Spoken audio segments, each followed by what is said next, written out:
From Walter Sizek's book, He Leadeth Me. The peace of abandonment to God's will, on a prison train to the labor camps. I thought again of that text. The children of this world are wiser than the children of light.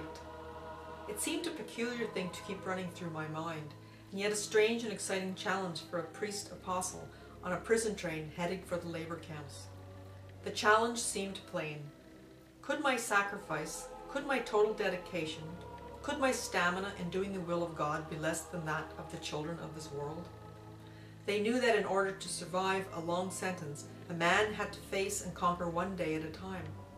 Had I not resolved to see each day, one day at a time, as a gift of God within those confines I was to accomplish His will? The prisoner survived by taking life as it came, rolling with the punches, hoping only to survive each day as it happened, one day at a time. Surely my motivation ought to help me see beyond that. Each day to me should be more than an obstacle to be gotten over, a span of time to be endured, a sequence of hours to be survived. For me, each day came forth from the hand of God, newly created and alive with opportunities to do His will.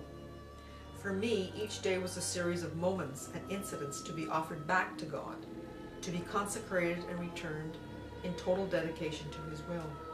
That was what my priesthood demanded of me, as it demanded of every Christian.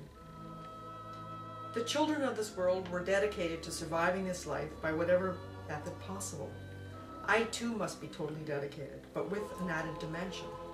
I must not seek to avoid hardships or to soften their impact. I must see in them the will of God, and through them work out my salvation. Otherwise, I would be acting rather as a child of this world than a child of light. I would be acting not out of faith, but as a fatalist.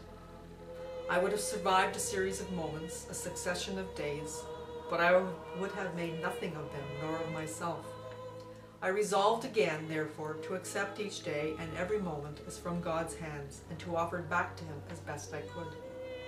I would not merely passively survive like the children of this world, but with His help and His grace, I would actively participate and I would survive.